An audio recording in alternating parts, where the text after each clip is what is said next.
யோசுவா 7ஆம் அதிகாரம். யோசுவா பழைய ஏற்பாடு எடுத்துங்க. யோசுவா சாப்டர் 7.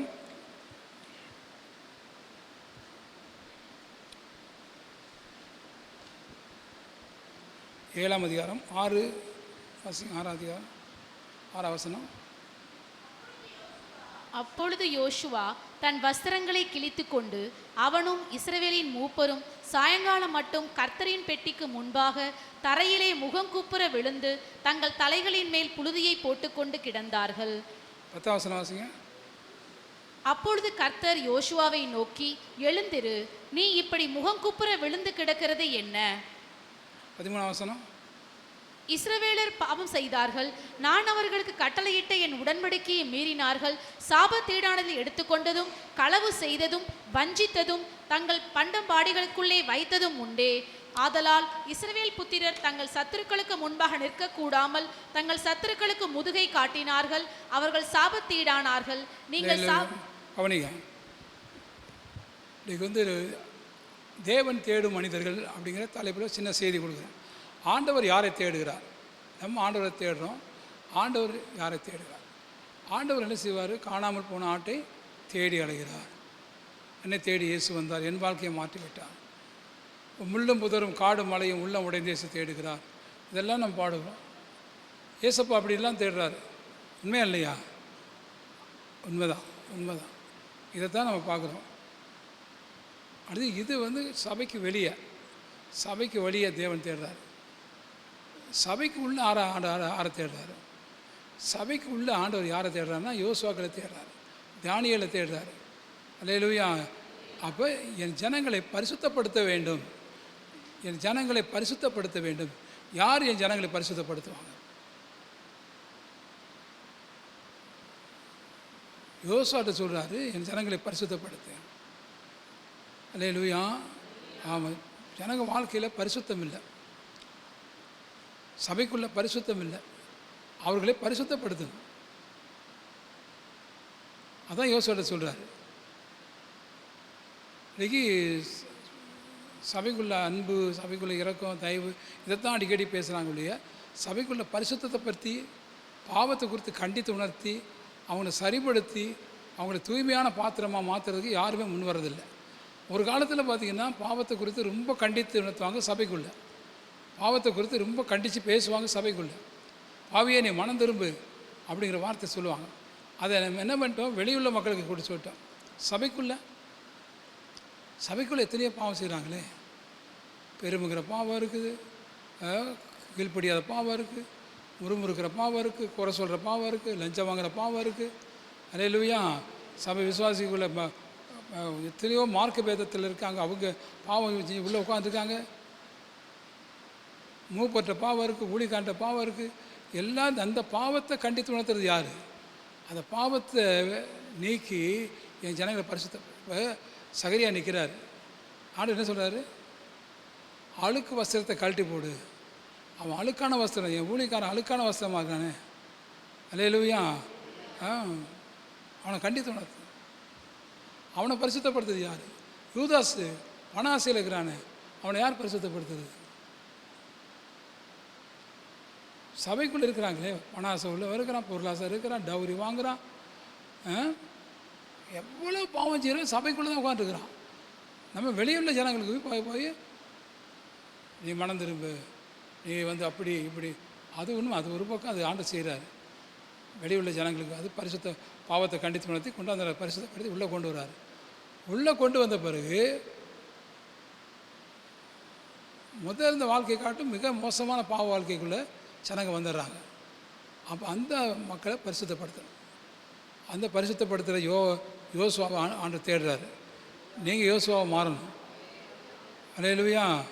ஆமாம், விக்கிரகங்களுக்கு முன்னால் முழங்கால் போயிட்டா தானியேல் ஆண்டு தேடுறாரு. அல்லேலூயா. நீ தானியேலாக மாறணும். தானியேலாக முன்னே ஒப்பு கொடுக்கணும். நான் விக்கிரகத்துக்கு முன்னால் முழங்கால் படிட மாட்டேன், விக்கிரகத்தை வணங்க மாட்டேன், பணத்துக்கு முன்னால் நான் முட்டி போட மாட்டேன். அல்லேலூயா. நிறைய காரியங்களை சபையை விட்டு நீக்கணும், சபையை பரிசுத்தப்படுத்தணும், சபையை ஒழுங்குபடுத்தணும்.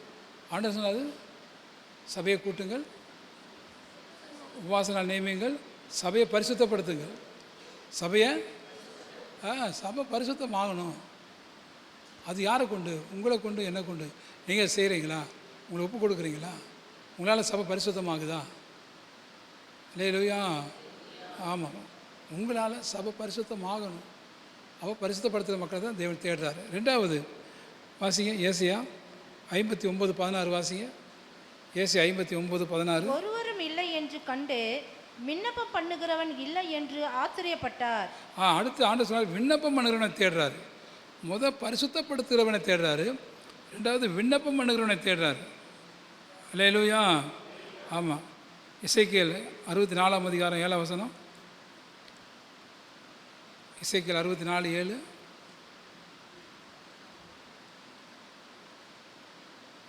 இல்லை, எசேக்கியேல் 64:7 இல்லையா? சரி, 22:30 வாசிங்க. 22:30. நான் தேசத்தை அழிக்காதபடிக்கு திறப்பிலே நிற்கவும் சுவரை அடைக்கும் தக்கதாக ஒரு மனுஷனை தேடினேன், ஒருவனையும் காணேன். மன்றாடு ஒரு தேவை. திறப்பின் வாசல் நிற்கிற ஒரு மனுஷன் மன்றாடு. ஒரு முதலாவது பரிசுத்தப்படுத்துகிறவன் தேவை, ரெண்டாவது விண்ணப்பம் பண்ணுகிறவன் இல்லை என்று சொல்லி ஆண்டவர் ஆச்சரியப்பட்டாராம். விண்ணப்பம் பண்ணுகிறவன் இல்லை என்று சொல்லி ஏசி 59:16 வாசிங்க மறுபடியும். ஏசி 59:16. ஒருவரும் இல்லை என்று கண்டு விண்ணப்பம் பண்ணுகிறவன் இல்லை என்று ஆண்டு தேடுறாரு. விண்ணப்பம் பண்ணுகிறவன் யார் இருக்கிறாங்க? இங்கே ஜெபிக்கிறவங்க யார் இருக்கிறாங்க? மன்றாடுறவங்க யார் இருக்கிறாங்க? அவங்க தேடுறாரு, ஆளை காணுகிறார். ஒருவனும் இல்லை என்று சொல்லி தேவன் ஆச்சரியப்பட்டார். நீ மன்றாடுகிற மகனாக இருக்கிறியா? அல்லேலூயா. விண்ணப்பம் பண்ணுகிறவன் இல்லை என்று சொல்லி ஆண்டவர் ஆச்சரியப்பட்டாரா. உன்னை பார்க்கும்போது ஆண்டவர் என்ன செய்கிறாரு? என் பிள்ளை மன்றாடுறவன், என் மன கண்ணீர் வடிக்கிறவன், ஜெபிக்கிற மகன் அப்படின்னு சொல்லணுமே. உன்னை தேடி வர்றாருன்னா நீ உன்னை தேடுறதுக்கு ஒரு காரணம் என்னென்னா, நீ ஜெபிக்கிறவனாக இருந்தால் தான் உன்னை தேடுவார். ஜெபிக்காதவனை தேட மாட்டார். அல்லேலூயா. ஆமாம், ஜெபிக்காதவனை, மன்றாடாதவனை, விண்ணப்பம் பண்ணாதவனை ஆண்டவர் தேடவே மாட்டார். என்ன பேசுகிறீங்க? வக்கீலை ஏன் தேடுறோம்? வக்கீலை ஏன் தேடுறோம்? வக்கீலை ஏன் தேடுறோம்? நமக்காக வழக்காடணும், நமக்காக பேசணும். சும்மா கறிக்கடைக்காரனை, மீன் கடைக்காரனை போய் தேடிட்டு இருப்போம். அந்த ஜெயில், அந்த வக்கீல் வந்தால் தான் அந்த ஜெயிலேருந்து ஒருத்தன் விடுதலை ஆகும். வக்கீல் தான் போய் பரிந்து பேசுவான். வக்கீல் தான் இப்படி இருக்குது, இப்படி இருக்குது, இப்படி இருக்குது நீதிபதிகிட்ட பேசுவான். அது மாதிரி ஆண்டவர் கேட்குறாரு, உங்களையும் என்னையும் தேடுற சபைக்குள்ளே மன்றாடுவன் இருக்கிறாங்களா? விண்ணப்பம் பண்ணுறவன் இருக்கானா? அல்லேலூயா. நீ பாட்டுக்கு உனக்கே ஜெபம் பண்ணிட்டு, உன் குடும்பத்துக்கே ஜெபம் பண்ணிட்டு உட்காந்துருந்தீங்கன்னா உன்னை தேடவே மாட்டார் ஆண்டவர். உன்னை தேடவே மாட்டார். அல்லேலூயா. உன்னை தேடணுன்னா நீ வந்து வக்கீலாக மாறணும். அழிந்து போகிற மக்களுக்காக நினச்சி திறப்பு நிற்கணும். அல்லேலூயா. மன்றாடுவோர் வேணும், மன்றாடுவோர் வேணும், மன்றாட்டு வேணும். எத்தனையோ நாடுகளில் ஜெபிக்கிற மக்கள் குறைஞ்சி போயிட்டாங்க. ஆனால் ஜெபிக்கிற மக்கள் அதிகமாகணுமா? அப்போ உன்னை தேடி இயேசு வர்றாரு. அல்லேலூயா. யாத்திரா புஸ்தகம் 5ஆம் அதிகாரம் 13ஆம் வசனம் வாசிங்க. யாக்கோப்பு 5:13. யாக்கோப்பு 5:13 சீக்கிரம் வாசிங்க. உங்களில் ஒருவன் துன்பப்பட்டால் ஜெபம் பண்ண கடவன், ஒருவன் மகிழ்ச்சியா இருந்தால் சங்கீதம் பாட கடவன். ஆதியாகமம் 18:20 வாசிங்க. ஆதியாகமம் 18:20. ஆம்பளை வாசிங்க, பிள்ளைலாம் வாசிக்கிறாங்க. ஆண்கள் பைபிள் வச்சுருக்கீங்களா? பின்பு கர்த்தர் ஆண்கள் வாசிக்கிட்டோம்.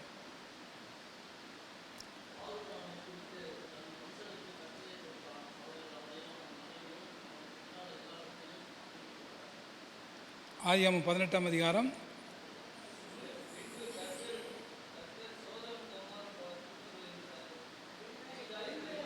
உங்களுக்கு முதியோர் கல்வி வைக்கணும். எங்கள் சபையில் முதியோர் கல்வி வச்சு உங்களுக்கெல்லாம் டீச் பண்ணாமல் பைபிள் பிரசங்கம் பண்ணவே முடியாது. உங்களெல்லாம் படிக்க வைக்கணும். மாலை வகுப்பு, ஈவினிங் கிளாஸ் வச்சு உங்களை படிக்க வச்சா தான் உங்களை பைபிளுக்கு இருக்க அர்த்தம். இந்த பைபிளை கொண்டு புஸ்தக கடையில் போட வேண்டியதான், பழைய பேப்பர் கடையில் போட்டு எல்லாம் வாங்கி சாப்பிட்றலாம். அல்லேலூயா. ஆமாம், தயவுசெய்து பைபிளை படிங்க. யாரோ ஒருத்தர் படிப்பாங்க, யாரோ ஒரு சிஸ்டர் படிப்பாங்க, அப்படி கிடையவே கிடையாது. வேத புஸ்தகம் இல்லாத வீட்டில் நம்ம இருக்கவே கூடாது. வேத புஸ்தகம் நம்ம வீட்டில் இருக்கணும். அதான் நம்ம சின்ன பையன்றது அப்படிலாம் நம்ம அப்பா அம்மா வளர்த்தாங்க. பைபிள் எடுத்துகிட்டு வாங்குகிறோம் சபைக்கு. ஏன் உங்கள் வீட்டுக்கு நான் செபத்துக்கு வந்தால் கூட பைபிள் எடுங்க அப்படின்னு சொல்லுவோம். ஒரு டிவியில் ஒருத்தர் பேசுகிறதா இருந்தால் கூட அது அவங்க பைபிள் எடுங்கன்னு சொல்கிறாங்க. எல்லாத்தையும் பைபிள் எடுங்க, பைபிள் எடுங்க, பைபிள் எடுங்க அப்படின்னு சொல்கிறாங்க. பைபிள் எடுக்காமல் ஒரு பிரசங்கம் இருக்காது, ஒரு ஜெபம் இருக்காது, ஒரு வீடு இருக்காது. அப்படி இருந்தால் அது கிறிஸ்தவ வீடு கிடையாது, அது மற்றவங்க வீடு. அல்லேலூயா. ஆமாம், மறுத்த ஒரு சிஸ்டர் படிக்கலாம் பரவாயில்ல, அடுத்த வருஷம் நான் படிக்கணும், அடுத்த வருஷம் நான் படிக்கணும், அப்படி படிக்கணும். இப்போ படித்தா ஒரு 1000 ரூபா தரேன், பைபிள் படிக்கிறவங்களுக்கு ஒரு 1000 ரூபா தரேன் அப்படின்னு சொல்லி ஒரு போட்டி வச்சிடறோம். அவள் எப்படி சொன்ன என்ன செய்வாங்க? போட்டி போட்டு படிப்பாங்க. எனக்கு 1000 ரூபா கிடைக்கும், எனக்கு 1000 ரூபா கிடைக்கும், விட்டால் கொடுப்பாங்க. 1000 ரூபாய் விட லட்சமாக ஏசப்பா கொடுப்பாரு பைபிள் படிக்கிறவங்கள, வேத பாரகரை. அல்லேலூயா. ஆமாம், நல்ல பைபிள் படித்து பழகுங்க. அப்போ ஆபிரகாம் மன்றாடுகிறவன், சோதம் குமரக்காக, லோத்துக்காக ஆபிரகாம் மன்றாடுகிறவன். அதுதான் ஆண்டவர் தேடுறாரு. அல்லேலூயா. யாத்திரா புஸ்தகம் 32ஆம் அதிகாரம் 30ஆம் வசனம் வாசிங்க. யாத்திரா 32:30. மறுநாளில் மோசே ஜனங்களை நோக்கி, நீங்கள் மகா பெரிய பாவம் செய்தீர்கள், உங்களுக்காக பாவ நிவர்த்தி செய்யக்கூடுமோ என்று அடிய இப்பொழுது நான் கர்த்தரிடத்துக்கு ஏறி போகிறேன் என்றான்.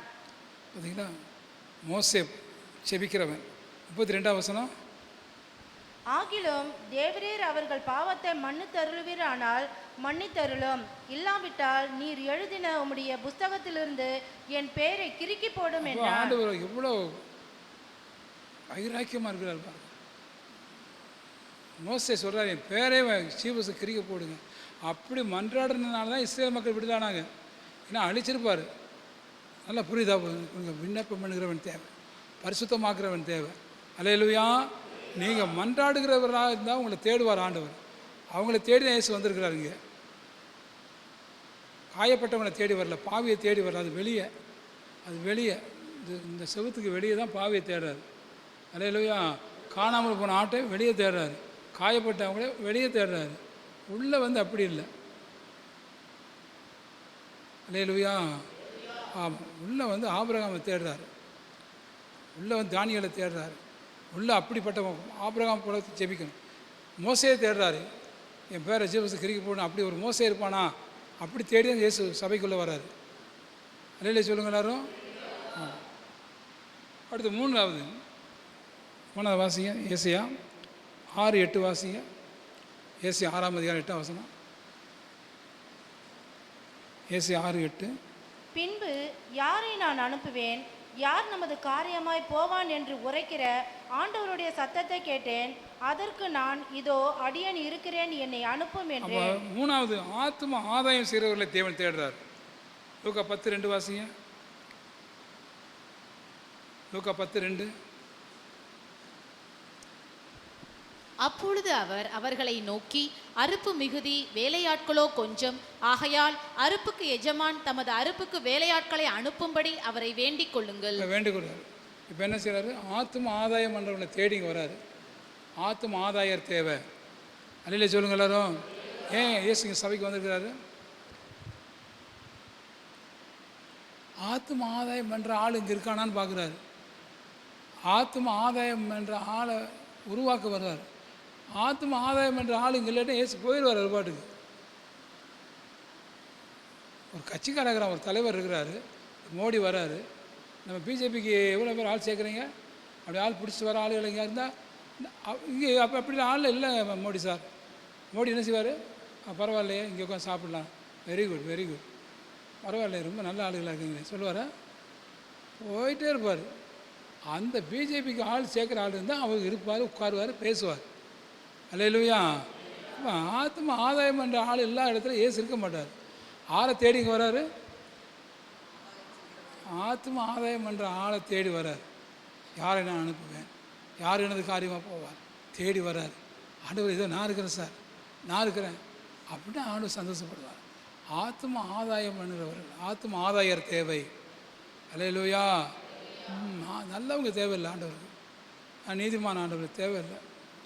அதெல்லாம் நீதிமானாக்கி போயிட்டார், அவன் பரலோகத்துக்கு போக வேண்டியதான். இங்கே நம்மளை தேடி வராருன்னா உங்களை கொண்டு ஆத்ம ஆதாயம் பண்ணுற மகனாக இருந்தாலும் தட்டி கொடுப்பார்.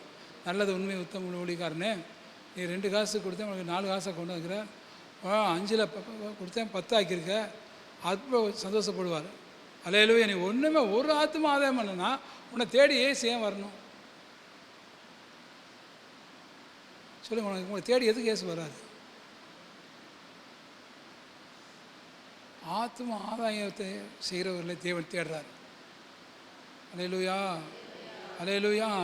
இன்றைக்கி ஒப்பு கொடுங்க, ஆண்டவரே நான் ஆத்ம ஆதாயம் செய்கிறவனாக இருப்பேன் என் வாழ்நாளில். நான் உங்களுக்கு ஏற்கனவே கதையெல்லாம் ஏகப்பட்ட கதை சொன்னேன்.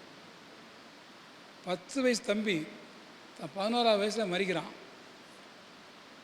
அப்போது டாக்டர் சொல்கிறான், நான் 11ஆவது வயசில் எனக்கு ஒரு ஆள் எனக்கு ஒரு உதவி செய்வீங்களா அப்படின்னு நர்ஸிட்ட சொல்கிறான். ஏன்னா எனக்கு நீங்கள் இயேசு ஏற்றுக்கொண்டீங்களா டாக்டர்ம்மா? இல்லை. எனக்கு நீங்கள் ஒரு உதவி செய்வீங்களா, நீங்கள் இயேசு ஏற்றுக்கொள்வீங்களா அப்படிங்கிற அந்த பையன். ஏன் அப்படின்னா, நான் 10 வயசு வரல, 10 பிறந்தநாள், இன்றைக்கி என் பிறந்தநாள், 10 பிறந்தநாளில் 10 பேர் ஆதாயமாக்கிட்டேன். இன்றைக்கி 11ஆவது நாள் வயசு ஆகுது, ஒருத்தன் கூட கிடைக்கல. வியாதி வர முத்தி போச்சு, சாக போகிறேன், பெட்டில் இருக்கிறான் தம்பி. நர்ஸு சொல்கிறான், அம்மா நீங்கள் தயவுசெய்து இயேசுவை ஏற்றுக்கொள்வீங்களா, நீங்கள் இயேசுவை ஏற்றுக்கொண்டா எனக்கு பெரிய சந்தோஷம் அப்படிங்கிறான். என்ன தம்பி இப்படி சொல்கிற அப்படின்னு சொல்லிட்டு, இன்றைக்கி இல்லைன்னு மட்டும் சொல்கிறாங்க, ஏசு வேண்டான்னு சொல்கிறாதீங்க, நான் துக்கத்தோடு மறிச்சிடுவேன் அப்படிங்கிறான். அப்போ அந்த நர்ஸு ரொம்ப, நீ சுகமாக இருக்க ட்ரை பண்ணுறா, அதை கேட்டு அவன் நல்ல மருந்து கொடுக்குறான். இல்லை அதெல்லாம் எனக்கு முக்கியம் இல்லை, எனக்கு ஒரு ஆள் முக்கியம், ஒரு ஆள் இயேசுவை ஏற்றுக்கொள்ள வைக்கணும். நான் 10 இன்றைக்கி பிறந்தநாளுமா, எனக்கு 10 வயசு வரையில் 10 பேரை இயேசு பிள்ளையாக மாற்றிட்டேன். இன்றைக்கி எனக்கு 11ஆவது வயசு பிறகுது. இன்றைக்கி ஒரு ஆளை நான் மாற்றணும், அது ஒரு ஆள் எனக்கு கொடுக்கணும். ஆண்டவர்கிட்ட ஜெபம் பண்ணிட்டுருக்கிறேன். இப்போ இந்த பையன் என்னடா இப்படி சொல்கிறான், சரி தம்பி சரி நான் வேணா இயேசுவை ஏற்றுக்கொள்கிறேன் அப்படின்னு சொன்னான் பாருங்க, அப்படியே இறந்துட்டான்.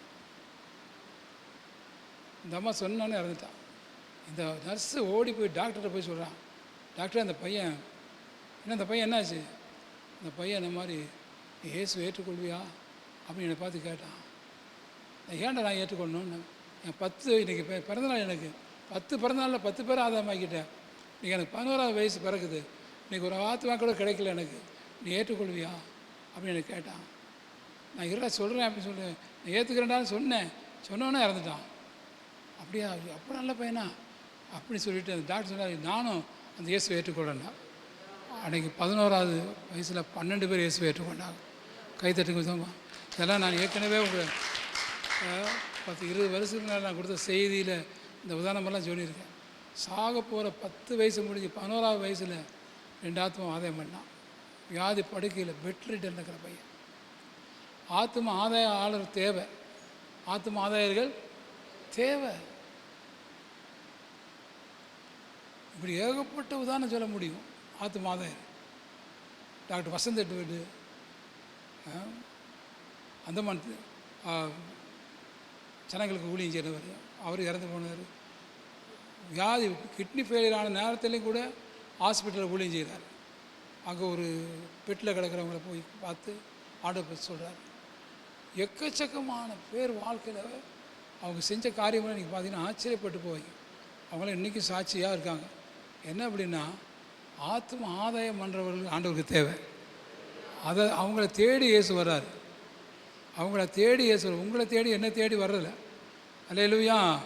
ஆமாம், இயேசு என்னை தேடி, அதான் பாட்டு போடுறோம், என்னை தேடி இயேசு வந்தார், எந்த வாழ்வை மாற்றி விட்டார், பாட்டு போடுறோமில்ல. என்னை தேடி இயேசு வந்தார். என் வாழ்க்கை ஒரு நாள் வெளியில் இருக்கும்போது என் வாழ்க்கையை மாற்றினார். இன்றைக்கி என்னை இயேசு தேடி வர்றாரு. மனைவி, நான் உனக்கு கொடுத்த பொறுப்பு செஞ்சியா, எப்படி இருக்கிற, அப்போ நம்மளை தேடி வந்து நம்மளை எடுத்து பயன்படுத்துறதுக்கு பார்க்குறாரு. அல்லேலூயா. உனக்கு வரங்களை கொடுக்க, வல்லமை கொடுக்க பார்க்குறாரு. உன்னை கொண்டு பெரிய காரியம் செய்ய பார்க்குறாரு. கடைசியாக வாசிங்க, ஏசாயா 40:1 வாசிங்க. ஏசாயா 40:1. என் ஜனத்தை ஆற்றுங்கள் தேற்றுங்கள். ஆண்டவருடைய ஜனத்தை ஆற்றுங்கள் தேற்றுங்கள். சங்கீதம் 69:20. சங்கீதம் 69:20. ஏசாயா 63:5 வாசிங்க. நினத்தையும் கொழுப்பையும் உண்டது போல என் ஆத்துமா திருப்தியாகும், என் வாய் ஆனந்த களிப்புள்ள உதடுகளால் உம்மை போற்றும். ஏசாயா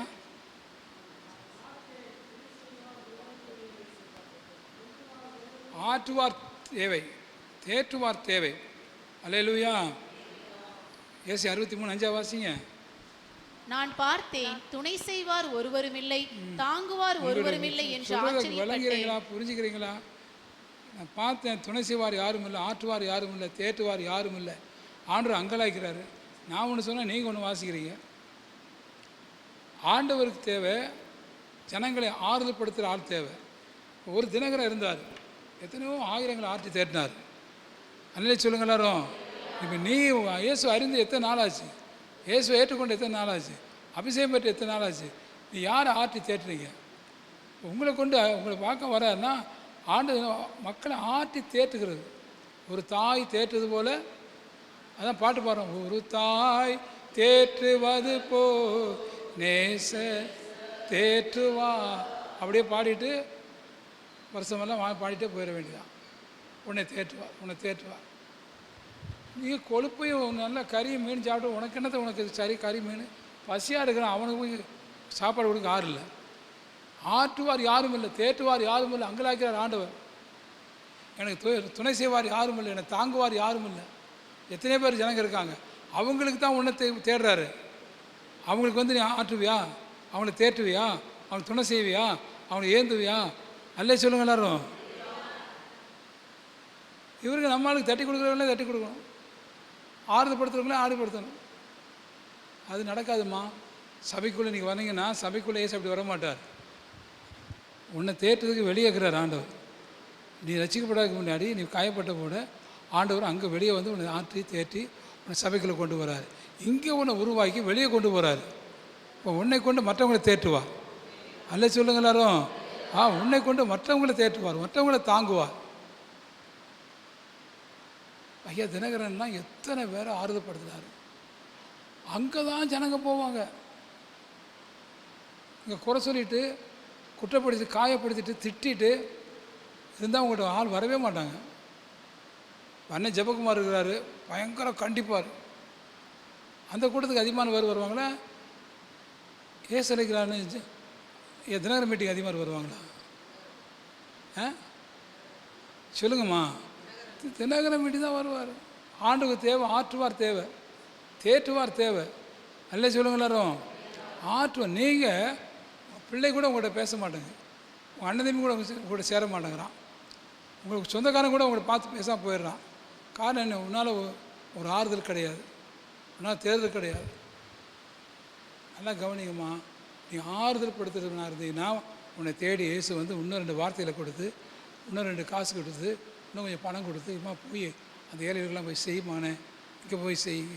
என் வாழ்க்கையில் எத்தனை அனுபவம் பட்டிருக்கேன் தெரியுமா?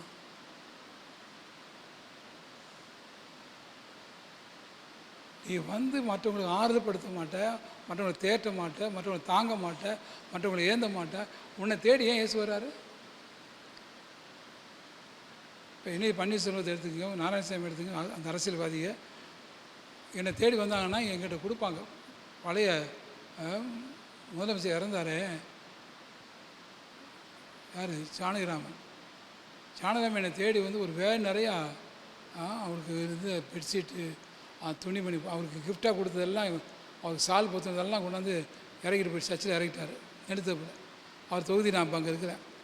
வந்து கொடுப்பார். பாஸ்டர் நீங்கள் ஏழைகளுக்கு ரொம்ப உதவி செய்கிறீங்க, இதெல்லாம் ஏழையில் கொடுங்க. என்னை தேடி வராரு.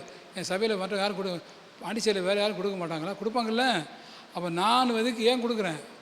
என்கிட்ட வந்து ஏன் கொடுக்குறாங்க அப்படின்னா, நான் கொடுப்பேன், இவன் கொடுக்குறவன், இவன் ஆறுதப்படுத்துறவன், தாங்குறவன், இவன் உதவியாக இருக்கிறவன் அப்படின்ட்டு சொல்லிட்டு தானே அந்த ஆளு வந்து கொடுக்குறாங்க.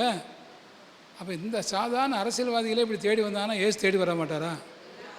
அல்ல சொல்லுங்களாரும்.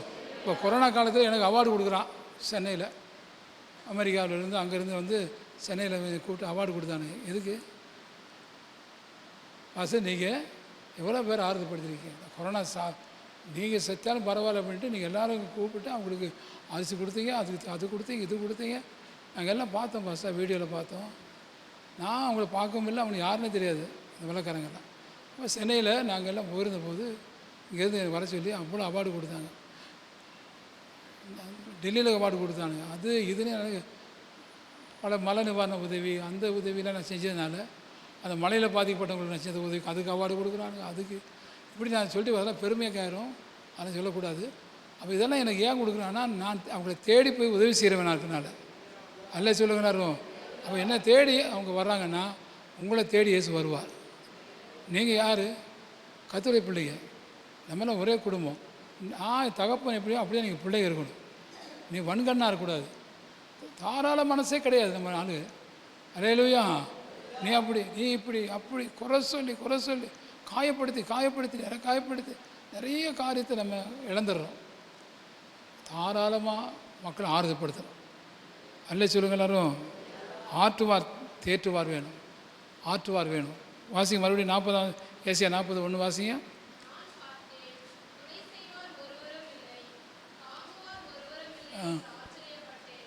என் ஜனத்தை ஆற்றுங்கள் தேற்றுங்கள். அப்போ யாருமே இல்லைன்னு ஆச்சரியப்பட்டாரா? ஜெபம் பண்ண யாருமே இல்லை ஆச்சரியப்பட்டார். ஆற்றுவார் யாரும் இல்லை ஆச்சரியப்பட்டார். தேற்றுவார் யாரும் இல்லை. என்னடா ஜனங்க இந்த ஜனங்க. சபைக்குள்ளே ஆண்டு வர்றாரு, உங்களை தேடி வர்றாருமா, உங்களை தேடி வர்றாரு. நீ ஜனங்களை ஆற்றி தேட்டிருந்தீங்கன்னா உன்னை கரம் பிடிச்சி கூட்டி போயிடுவார். அல்லேலூயா சொல்லுங்க எல்லாரும். அல்லேலூயா. ஆமாம். அதே மாதிரி கடைசியாக ஏசி 63:5 வாசிங்க.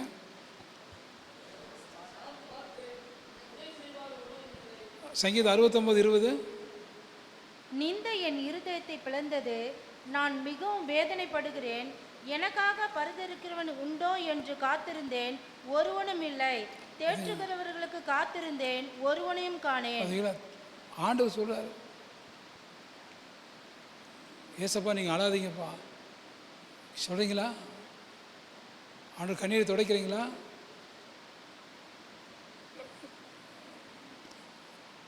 உங்களை தேடி ஏசப்பா வரணும்னா ஜெபரையில் நீ அழுகணும். ஜெபரையில் நான் அழுகிறேன். என் குட்டி பிள்ளை என் பேத்தியை வந்து ஆரம்ப நாட்கள் என் கண்ணீரை துடைப்பாள். எவ்வளவோ காரியங்களில் நான் அனுபவப்பட்டு சொல்கிறேன். உங்களுடைய வாழ்க்கையில் நீங்கள் வந்து மற்றவங்களை ஆற்றுவாராக மாறணும், மற்றவங்களை தேற்றுங்களாக மாறணும். எங்கள் அப்பா இறந்துட்டார். எங்கள் அப்பா இறந்து குன்னூரில் அடுக்க வச்சுருக்காங்க. எங்கள் அம்மா அடித்து அழுதா அப்பாடி. இப்போ உள்ள வீட்டுக்கு சாவு வீட்டுக்கு போனால் எனக்கு ரொம்ப கஷ்டமாக இருக்குது. ஸோ கடவுளே அப்பா, இப்போ உள்ள சாவு வீட்டுக்கு போனால் சாவு வீடு மாதிரி தெரியல. அண்டாச்சிபுரம் ஒரு ஊழிக்காரன் இறந்துட்டார், போயிருக்கேன். அவர்கிட்ட பாடியை படுக்க வச்சுருக்காங்க. இது 4 சிஸ்டமாக உட்காந்துட்டு ஜாலியாக பேசிகிட்டு இருக்காங்க. ஆர்சாரியம் கூட வந்துக்கிறாரு. இப்போ பாஸ்ட்டு செத்துரு படுக்க நாங்கள் இருக்கிறதுக்கு அவசர அவசரமாக போகிறேன். நல்ல மனுஷன் அந்த ஆள், இந்த ஊழிக்காரன் இப்படி செத்து போயிட்டாரே அப்படின்ட்டு போய் அவங்க எவ்வளோ அழுவாங்களோ அந்த சிஸ்டர். எப்படாவே ஆட்டுறது தேட்டுறது என்ன பண்ணுறது, நான் மனசை போட்டு குழப்பி போயிட்டுருக்கிறேன். அங்கே பார்த்தா அவர் அனாதையாக கிடக்கிறாரு சர்ச்சுக்குள்ளம்மா. இது 5-6 சிஸ்டமாக வச்சுட்டு சிஸ்டர் மீட்டிங் நடத்திட்டு இருக்காங்க.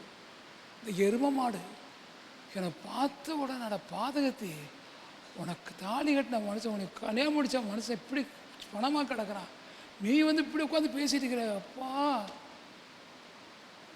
என்னத்தை சொல்ல. அப்புறம் நான் சேமன் நாங்கள் பசியோடு போயிடுறோம். அந்த சிஸ்டமாக கூப்பிட்டு அவளை கூப்பிடுங்க, அந்த பாஸ்டர் மனைவியை கூப்பிடுங்க, பக்கத்தில் நிற்க வைங்க. சேமண்ணி தொலைய வேண்டியது என்ன பண்ணுறது. இப்படி ஒரு அன்பற்றவளா செத்து போன புருஷனை ஆட்டுது அந்த நிலைமையில் கிடக்கிறாங்க. அவளை பார்த்தா ஆச்சரியமாக இருக்குது. பிள்ளைகளை பறி கொடுத்து என் தங்கச்சி ஒருத்தி இறந்தா 15வது குழந்தை அவங்க வீட்டில். அந்த பிள்ளை இறந்து எங்கள் அம்மா பைத்தியம் பிடிச்சி 1 வருஷம் பைத்தியம் சைக்காட்ரிக் ஆகிட்டேன் எங்கள் அம்மா. ஏதாவது 15வது பிள்ளை, நான் எனக்கு அடுத்த பிள்ளை. அவள் இறந்ததுக்கு அது 1 வயசில் இறந்துட்டேன். அந்த பிள்ளை வயதால் போய் இறந்துட்டேன். அந்த பிள்ளை இறந்ததுக்கு அம்மா 1 வருஷம் பைத்தியமா சைக்காட்ரிக் ஆகிட்டாங்க அம்மா. அதுக்கு அப்புறம் தான் எங்கள் அம்மா குணமானாங்க. இப்படி அந்த காலத்தில் ஒரு மரணம், ஒரு தோல்வி, அப்பா ஒரு பிரச்சனைனா பைத்தியமாயிடுறாங்க. அந்த அளவுக்கு துக்கம், அந்த அளவுக்கு யார் ஆற்றுவாங்க தேற்றுவாங்க. இன்றைக்கி பார்த்தீங்கன்னா ஐயோ கடவுளே கடவுளே கடவுளே. நல்லா கவனிங்க, ஆற்றுவார் தேற்றுவார் இல்லைன்னு தாவீது அங்கலாய்க்கிறார். அல்லேலூயா. நல்லா கவனிங்க, ஆறுதல் படுத்துகிற உள்ளம் நமக்கு வேணும். ஆற்றுவார் வேணும், தேற்றுவார் வேணும். இந்த உலக ஜனங்க எப்படி இருக்காங்க நமக்கு தெரியாது. ஆனால் சபைக்குள்ளே ஆண்டு வரும்போது என்ன தெரியுமா, ஒரு இடத்துல ஜனங்க கண்ணீர் வடிக்கிறாங்க, உடைஞ்சிருக்காங்க, வேதனைப்படுறாங்க. ஷே என்னத்தை சொல்ல, அதான் சொல்ல எனக்கு நேரம் இல்லை. அப்படியெல்லாம் ஜனங்க தேற்றினாலும் தேற்ற முடியாது, ஆற்றினாலும் ஆற்ற முடியாது. அப்படி தான் நான் ஜனங்க மாட்டி நான் முடிச்சிருக்கிறேன் பாருங்கள். என்ன பண்ணுவேன் நான்? இதெல்லாம் பார்க்குறாரு ஆண்டவர். அல்லேலூயா. ஆமாம், நீங்கள் அதனால் ஆற்றுவாராக நீங்கள் மாறணும், தேற்றுவாராக மாறணும். அல்லேலூயா. மற்றவங்களை ஆறுதப்படுத்துகிற மகளாக மாறணும். சிரிக்கிற, விளையாடுற, கிண்டல் அடிக்கிற, கேலி பண்ணுற இடத்துல இருக்கவே கூடாது. நான் இருக்க வேண்டிய ஒரு இடம் ஆறுதல்படுத்துகிற இடம். அல்லேலூயா. ஆற்றுவார் தேற்றுவாரா யாருமே இல்லைன்னு உங்கள் வீட்டில் உங்கள் அம்மா சொல்லக்கூடாது, உங்கள் அண்ணன் சொல்லக்கூடாது, அப்பா சொல்லக்கூடாது, மாமா சொல்லக்கூடாது, சித்தப்பா சொல்லக்கூடாது. அல்லேலூயா சொல்லுங்க எல்லாரும். அல்லேலூயா. ஆமாம், ஆண்டவர் தேடி வர்றாரு சபைக்குள்ளே. வந்து பரிசுத்தப்படுத்த தேவை, மன்றாடுவார் தேவை, கண்ணீர் வடிப்பார் தேவை, ஆற்றுவார் தேவை, தாங்குவார் தேவை. அதை தேடுறார் ஆண்டவர். ஏமாற்றத்தோட இயேசு போயிடக்கூடாது. அல்லேலூயா. அவர் தேடி வரும்போது இதை என்ன ஒப்புக் கொடுக்குற ஆண்டவரை, என்னை ஏற்றுக்கொள்ளுங்க ஆண்டவரை, நான் தேற்றுவேன், மற்றவங்களை ஆற்றுவேன், ஜனங்கள் நான் பரிசுத்தப்படுத்துவேன். நான் இந்த காரியங்கள் நீங்கள் என்ன 4 காரியம் சொன்னேன், இந்த 4 காரியத்துக்கு நான் அவைலபிளாக இருக்கேன். அல்ல சொல்லுங்க எல்லோரும். ஆமாம், நிறைய பேர் நான் பேசவே விரும்புறதில்ல விசுவாசிக்கிட்ட. ஏன் தெரியுமா, அவங்ககிட்ட இந்த இயேசு சாமிகிட்ட இருந்த புரோக்கன் ஹார்ட்டட் இல்லைம்மா, அந்த உடைந்த உள்ளம். அதான் நான் அடிக்கடி பாடுவேன், உடைந்த உள்ளத்தை பாருங்க இயேசு ராஜனே, யாரிடம் சொல்லுவேன், யாரிடம் கதறுவேன். நல்லா கவனிங்க, எல்லாம் நான் நொறுங்கி நொறுங்கி நொறுங்கி நொறுங்கி பாடுற பாட்டு. நான் மத்தியில் சும்மா பாடுறேன், இப்படிலாம் பாட மாட்டேன். என் ஜெப அறையில் நான் விழுந்து கிடந்தேன் ஆண்டவர்கிட்ட. ஆண்டவரை அவர் கிறங்க வச்சிருவேன், அவரை போக விடவே மாட்டேன், நிற்க வச்சிருவேன் ஆண்டவரை. அழுது அழுது அழுது அந்த மாதிரி நான் ஜெபம் பண்ணாதான் எனக்கு ஆறுதல் கிடைக்கும். அல்ல சொல்லுங்க எல்லாரும். அல்ல இல்லை, நீங்கள் அது மாதிரி மாறணும். நீங்கள் அப்படி இருந்தீங்கன்னா தான் நான் உங்களோட பேசுவேன், ஆண்டவர் உங்களோட பேசுவார், உங்களை தேற்றுவார். அல்லேலூயா. இந்த கேலி பண்ணுறவங்க, கிண்டல் பண்ணுறவங்க, பரியாசம் பண்ணுறவங்க அவங்களோட சேரவே சேராதீங்க. பார்த்தீங்கன்னா பிரைஸ்லானா பேசாமல் போயிட்டே இருங்க. அல்லேலூயா. ஆமாம், உனக்காக ஆண்டவர் தேடி வந்திருக்காருன்னா அவருக்கு வாழ்க்கை ஒப்பு கொடுங்க. நான் ஜனங்களை பரிசுத்தப்படுத்துவேன் ஆண்டவரை, நான் ஜனங்களை தியாங்குவேன், ஜனங்களுக்காக நான் வேண்டுவேன் ஆண்டவரை, நான் மன்றாடுவேன் ஆண்டவரை. சேலம் அது மாதிரி எல்லாம் ஏசி நில்லுங்க.